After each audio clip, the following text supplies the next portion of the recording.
Do you actually know what your dog does the moment you walk out that door?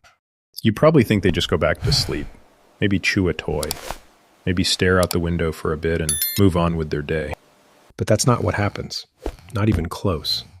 Researchers have actually filmed dogs home alone, and what they captured is something most owners have never seen and were never meant to see. Your dog goes through a series of emotional phases after you leave, and some of them will completely change how you feel about walking out that door tomorrow morning. The last phase on this list is the one that breaks most dog owners, because it reveals something about your dog's love that you probably never knew existed. Let's start with what happens in the first 30 seconds. 1. The panic. The first 30 seconds after you leave are the worst. You close the door. You're already thinking about traffic, your schedule, your coffee. But on the other side of that door, something very different is happening. Your dog runs to the door. They sniff the gap at the bottom. Some scratch at it. Some whine. Some just stand there, frozen, staring at the handle like they're waiting for it to move. Here's what most people don't realize. Your dog doesn't understand the concept of, "I'll be back." They don't have a mental model for temporary absence. Every single time you leave, as far as your dog's brain is concerned, you might not come back. A study published in the Journal of Veterinary Behavior monitored dogs' heart rates in the minutes after their owners left. Within the first 60 seconds, heart rates spiked by an average of 30%. Cortisol, the stress hormone, began flooding their system almost immediately. That's not mild discomfort. That's a stress response. The same kind a child would have being separated from a parent in an unfamiliar place. And here's the part that hurts. Your dog doesn't show this when you're watching. They save it for when you're gone. You never see the worst of it. 2. The search. After the door doesn't open, your dog starts looking for you. Not randomly, deliberately. They go to the places you exist most. Your side of the bed, your spot on the couch, the bathroom, the kitchen. They're retracing your scent trail through the house, like a map of where you used to be. Dogs experience the world primarily through smell. And your scent is the most important thing in their environment. When you leave, that scent starts fading. And to your dog, that's like watching you slowly disappear. Researchers at Emory University used MRI scans to study how dogs' brains respond to different scents. When dogs smelled their owner's scent, the caudate nucleus, the brain's reward center, lit up more than it did for any other smell. More than food. More than other dogs, more than anything. Your smell is your dog's favorite thing in the world. And when you leave, they go searching for whatever's left of it. That's why you come home and find your dog lying on your clothes, or curled up on your pillow, or sleeping in your shoes. They're not being cute. They're holding on to the last trace of you they can find. 3. The vigil. This is the phase most owners never know about. After the searching stops, something quieter begins. Your dog moves to a spot, usually near the door or by a window, and they wait. Not sleeping, not playing, waiting. A 2020 study using in-home cameras tracked dogs' behavior over full 8-hour workdays. The results were staggering. On average, dogs spent over 40% of their alone time oriented toward the exit point. The door you left through, the window facing the driveway, the hallway leading to the entrance. They weren't staring at nothing. They were watching for you. Some dogs do this for hours, barely moving, ears slightly forward, eyes locked on the same spot, just waiting for the sound of your car, your footsteps, your key in the lock. And here's what most people miss. This isn't boredom. This is loyalty so deep it looks like stillness. Your dog has no phone, no clock, No way to know if you're coming back in 1 hour or never. And they choose to wait anyway. Every single day. Think about that for a second. If you didn't know whether someone you loved was ever coming back, would you sit by the door for 8 hours? Your dog does, without hesitation. And hey, if this is already changing how you see your dog right now, hit subscribe. It's the best way to help other dog owners understand what's really happening when they're not home. 4. The stress signals. Now here's where it gets serious.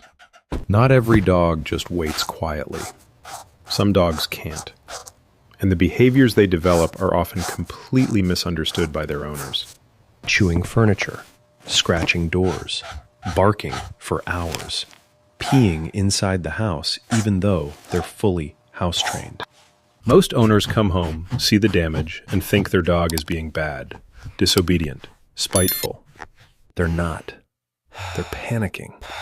A comprehensive study in the Journal of the American Veterinary Medical Association found that separation-related behaviors affect up to 20 to 40% of dogs presented to behavioral specialists.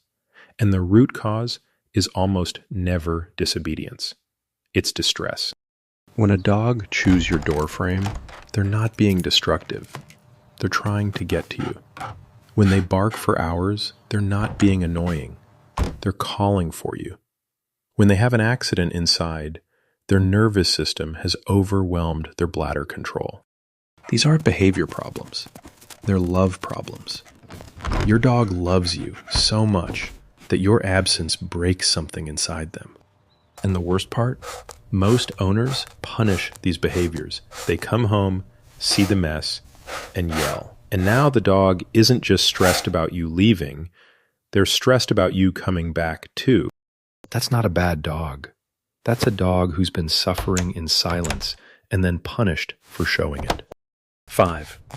The ritual before you return. This is the one almost nobody knows about. In the final stretch before you come home, something shifts. And it happens before you even pull into the driveway. Dogs can hear frequencies up to 65,000 hertz. Humans max out around 20,000. Your dog can hear your car from blocks away.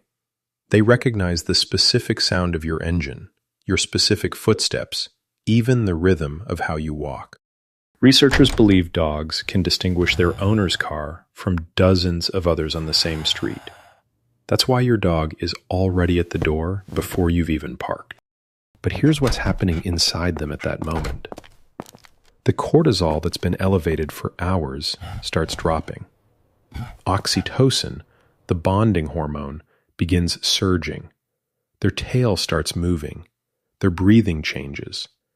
Their entire body shifts from survival mode to reunion mode.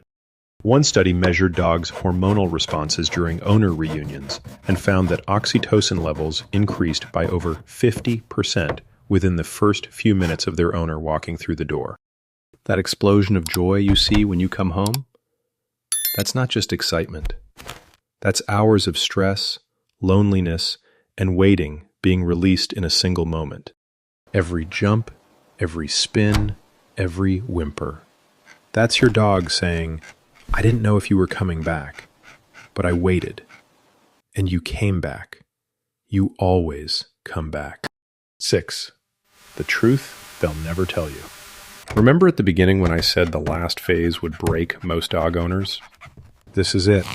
After the reunion calms down, after the excitement fades, after you've settled onto the couch and your dog is curled up next to you, something happens that you'll probably never notice. Your dog checks you. They sniff your hands, your clothes, your face. They're not just saying hello. They're reading your entire day. Where you went, who you were with, what you touched, whether you're okay. And then, once they've confirmed you're safe, they press their body against yours and they exhale. Not a normal breath, a deep, slow release. The kind of exhale that only comes after hours of holding tension. Behaviorists call this a resolution sigh. It's the moment your dog's nervous system finally tells their body, it's over, they're home, we're safe. You are the only thing in your dog's world that makes that sigh possible. Here's what nobody tells you about dogs. They don't experience time the way we do. They don't know you'll be gone for 8 hours. They don't know you'll be back by 6. Every departure is uncertain. Every return is a miracle. And despite that, despite not knowing, despite the stress, the waiting, the loneliness, your dog chooses to love you at full volume every single time you walk back through that door. They don't hold it against you. They don't love you less for leaving. They just love you completely for coming back. So tomorrow morning, when you grab your keys and head for the door, pause for just a moment. Look at your dog. Really look at them. Because in about 30 seconds, they're going to walk to that door, press their nose against it, and begin the longest part of their day, waiting for you. Not because they have to, because you're the one thing in this world they'd wait forever for. And they'd do it all again tomorrow.